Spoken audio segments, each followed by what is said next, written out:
2 Samuel, chapter 13 through 15. The rape of Tamar. Now David's son Absalom had a beautiful sister named Tamar, and Amnon, her half-brother, fell desperately in love with her. Amnon became so obsessed with Tamar that he became ill. She was a virgin, and Amnon thought he could never have her. But Amnon had a very crafty friend, his cousin Jonadab. He was the son of David's brother Shimea. One day Jonadab said to Amnon, "What's the trouble? Why should the son of a king look so dejected morning after morning?" So Amnon told him, "I am in love with Tamar, my brother Absalom's sister." "Well," Jonadab said, "I'll tell you what to do. Go back to bed and pretend you are ill. When your father comes to see you, ask him to let Tamar come and prepare some food for you. Tell him you'll feel better if she prepares it, as you watch and feeds you with her own hands." So Amnon lay down and pretended to be sick. And when the king came to see him, Amnon asked him, "Please let my sister Tamar come and cook my favorite dish as I watch. Then I can eat it from her own hands." So David agreed and sent Tamar to Amnon's house to prepare some food for him. When Tamar arrived at Amnon's house, she went to the place where he was lying down, so he could watch her mix some dough. Then she baked his favorite dish for him. But when she set the serving tray before him, he refused to eat. "Everyone get out of here," Amnon told his servants, and so they all left. Then he said to Tamar, "Now bring the food into my bedroom and feed it to me here." So Tamar took his favorite dish to him, but as she was feeding him, he grabbed her and demanded, "Come to bed with me, my darling sister." "No, my brother," she cried, "don't be foolish. Don't do this to me. Such wicked things aren't done in Israel. Where could I go in shame? And you would be called one of the greatest fools in Israel. Please just speak to the king about it, and he will let you marry me." But Amnon wouldn't listen to her, and since he was stronger than she was, he raped her. Then suddenly Amnon's love turned to hate, and he hated her even more than he loved her. "Get out of here," he snarled at her. "No, no," Tamar cried. "Sending me away is worse than what you've already done to me." But Amnon wouldn't listen to her. He shouted for his servant, and he demanded, "Throw this woman out and lock the door behind her." And so the servant put her out and locked the door behind her. She was wearing a long, beautiful robe, as was the custom in those days for the king's virgin daughters. But now Tamar wore her robe and put ashes on her head. And then, with her face in her hands, she went away crying. Her brother Absalom saw her and asked, "Is it true that Amnon has been with you?" "Well, my sister, keep quiet for now, since he's your brother. Don't you worry about it." So Tamar lived as a desolate woman in her brother Absalom's house. When King David heard what happened, he was very angry. And though Absalom never spoke to Amnon about this, he hated Amnon deeply because of what he had done to his sister. Absalom's revenge on Amnon. 2 years later, when Absalom's sheep were being sheared at Baal Hazor near Ephraim, Absalom invited all the king's sons to come to the feast. He went to the king and he said, "My sheep shearers are now at work. Would the king and his servants please come to celebrate the occasion with me?" The king replied, "No, my son. If we all came, we would be much too of a burden on you." Absalom pressed him, but the king would not come, though he gave Absalom his blessing. "Well then," Absalom said, "if you can't come, how about sending my brother Amnon with us?" "Why Amnon?" the king asked. But Absalom kept on pressing the king until he finally agreed to let all his sons attend, including Amnon. So Absalom prepared a feast fit for a king. Absalom told his men, "Wait until Amnon gets drunk. Then at my signal, kill him. Do not be afraid. I'm the one who's given the command. Take courage and do it." So at Absalom's signal, they murdered Amnon. Then the other sons of the king jumped on their mules and fled. As they were on their way back to Jerusalem, this report reached David. "Absalom has killed all the king's sons. Not one is left alive." The king got up, tore his robe, and threw himself on the ground. His advisers also tore their clothes in horror and in sorrow. Just then Jonadab, the son of David's brother Shimea, arrived and said, "No, don't believe that the king's sons have been killed. It was only Amnon. Absalom's been plotting this ever since Amnon raped his sister Tamar. No, my lord the king, your sons aren't all dead. it was only Amnon. Meanwhile, Absalom escaped. Then the watchman on the Jerusalem wall sent a great crowd coming down the hill on the road from the west. He ran to tell the king, "I see a crowd of people coming from the Horonim hill along the side of the hill." "Look," Jonadab told the king, "there they are now. The king's sons are coming, just as I said." They soon arrived, weeping and sobbing, and the king and all his servants wept bitterly with them. And David mourned many days for his son Amnon. Absalom fled to be with his grandfather, Talmai, son of Aninahud, the king of Geshur. He stayed there in Geshur for 3 years, and King David, now reconciled to Amnon's death, longed to be reunited with his son Absalom. Chapter 14. Joab arranges for Absalom's return. Joab realized how much the king longed to see Absalom, and so he sent for a woman from Tekoa who had a reputation for great wisdom. He said to her, "Pretend you are in mourning. Wear mourning clothes and don't put on lotions. Act like a woman who's been in mourning for the dead for a long time. Then go to the king and tell him the story I'm about to tell you." Then Joab told her what to say. When the woman from Tekoa approached the king, she bowed with her face to the ground and in deep respect cried out, "O king, help me." "Well, what's the trouble?" the king asked. "Alas, I am a widower," she replied. "My husband is dead. My 2 sons had a fight out in the field, and since no one was there to stop it, one of them was killed. Now the rest of the family is demanding, 'Let us have your son. We will execute him for murdering his brother. He doesn't deserve to inherit his family's property.' They want to extinguish the only coal I have left, and my husband's name and family will disappear from the face of the earth." "Leave it to me," the king told her. "Go home and I'll see to it that no one touches him." "Oh, thank you, my lord the king," the woman from Tekoa replied. "If you are criticized for helping me, let the blame fall on me and on my father's house, and let the king and his throne be innocent." "If anyone objects," the king said, "bring him to me. I can assure you we will never harm you again." Then she said, "Please swear to me by the Lord your God that you won't let anyone take vengeance against my son. I want no more bloodshed." "As surely as the Lord lives," he replied, "not a hair on your son's head will be disturbed." "Please allow me to ask one more thing of the Lord, my king," she said. "Go ahead and speak," he responded. She replied, "Why don't you do as much for the people of God as you have promised to do for me? You have convicted yourself in making this decision, because you have refused to bring home your own banished son. All of us must die eventually. Our lives are like water spilled out on the ground, which cannot be gathered up again. But God does not just sweep life away. Instead, he devises ways to bring us back when we have been separated from him. I have come to plead with the Lord my king because people have threatened me. I said to myself, perhaps the king will listen to me and rescue us from those who would cut us off from the inheritance. Yes, my lord the king will give us peace of mind again. I know that you are like an angel of God in discerning good from evil. May the Lord your God be with you." "I must know one thing," the king replied, "and tell me the truth." "Yes, my lord the king," she responded. "Did Joab put you up to this?" And the woman replied, "My lord the king, how can I deny it? Nobody can hide anything from you.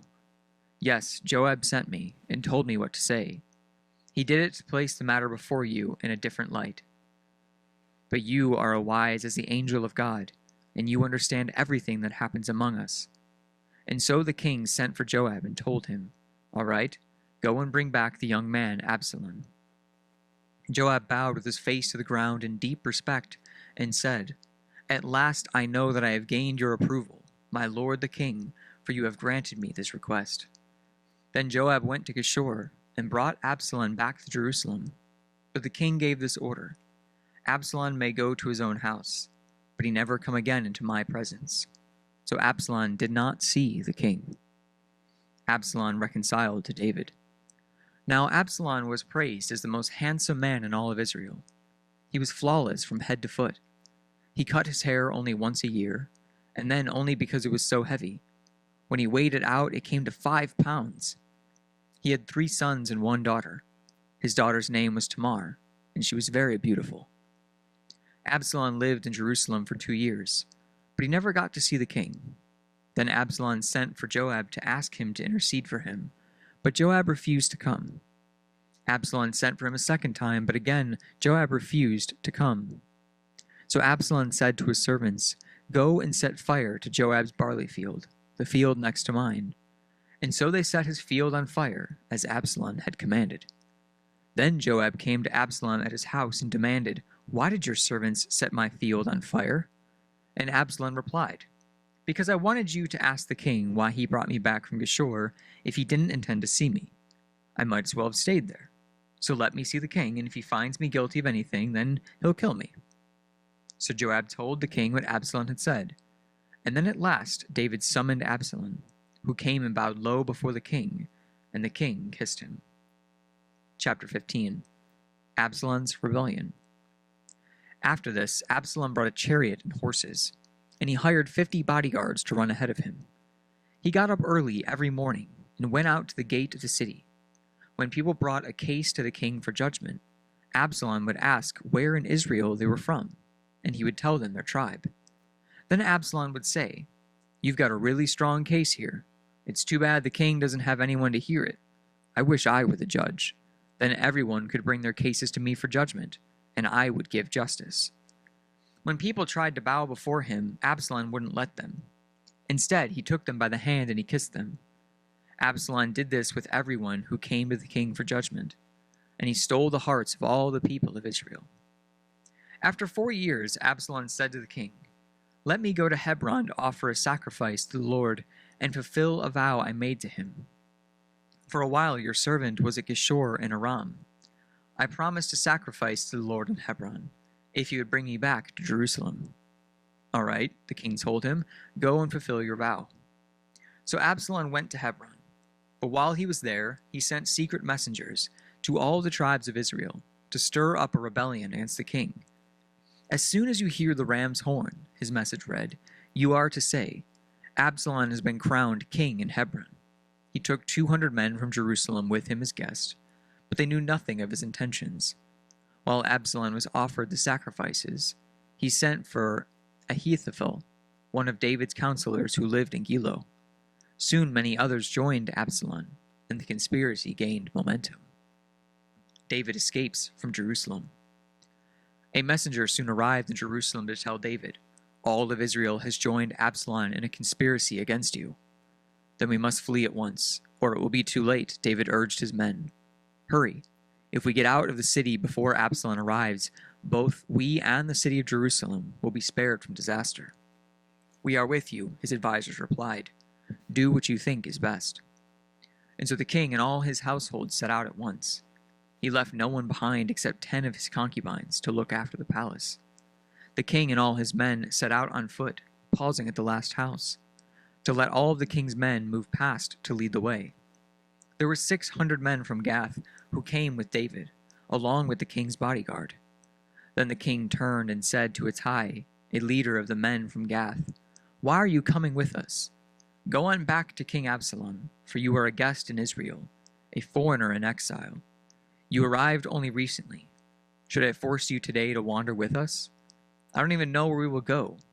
Go on back and take your kinsmen with you, and may the Lord show you his unfailing love and faithfulness." But Ittai said to the king, "I vow by the Lord and by your own life that I will go wherever my lord the king goes, no matter what happens, whether it means life or death." David replied, "All right, come with us." So Ittai and all his men and their families went along.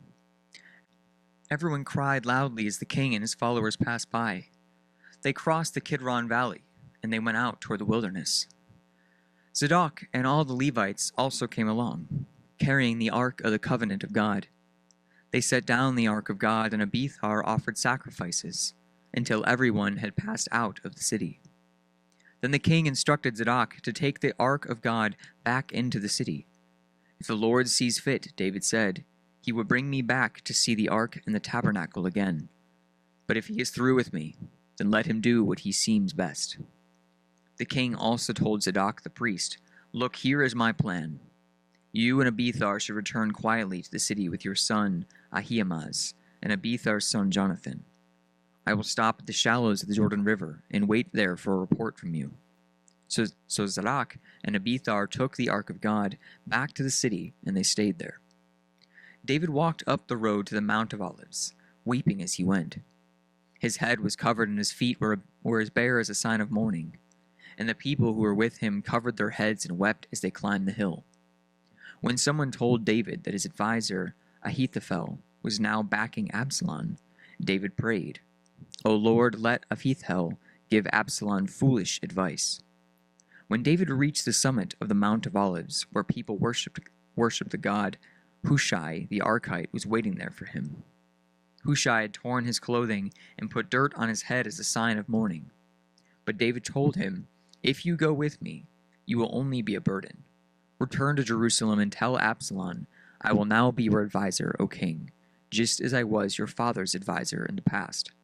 Then you can frustrate and counter Ahithophel's advice. Zadok and Abiathar the priest will be there. Tell them about the plans being made in the king's palace, and they will send their sons Ahimaaz and Jonathan to tell me what's going on." So David's friend Hushai returned to Jerusalem, getting there just as Absalom arrived. Psalm 90, the beginning of Book 4, a prayer of Moses, the man of God. Lord, through all the generations, you have been our home. Before the mountains were born, before you gave birth to the earth and the world, from beginning to end, you are God. You turn people back into dust, saying, "Return to dust, you mortals." For you 1,000 years are a passing day, as brief as a few night hours. You sweep people away like dreams that disappear. They are like grass that springs up in the morning. In the morning it blooms and flourishes, but by evening it is dry and withered. We wither beneath your anger. We're overwhelmed by your fury. You spread out our sins before you, our secret sins, and you see them all. We live our lives beneath your wrath, ending our years with a groan. 70 years are given to us. Some even live to 80. But even the best years are filled with pain and trouble. Soon they disappear and we fly away. Who can comprehend the power of your anger? Your wrath is as awesome as the fear you deserve. Teach us to realize the brevity of life, so that we may grow in your wisdom. O Lord, come back to us. How long will you delay? Take pity on your servants. Satisfy us each morning with your unfailing love, so we may sing for joy to the end of our lives. Give us gladness in proportion to our former misery. Replace the evil years with good. Let us, your servants, see you work again. Let our children see your glory. And may the Lord our God show us his approval and make our efforts successful. Yes, make our very efforts successful.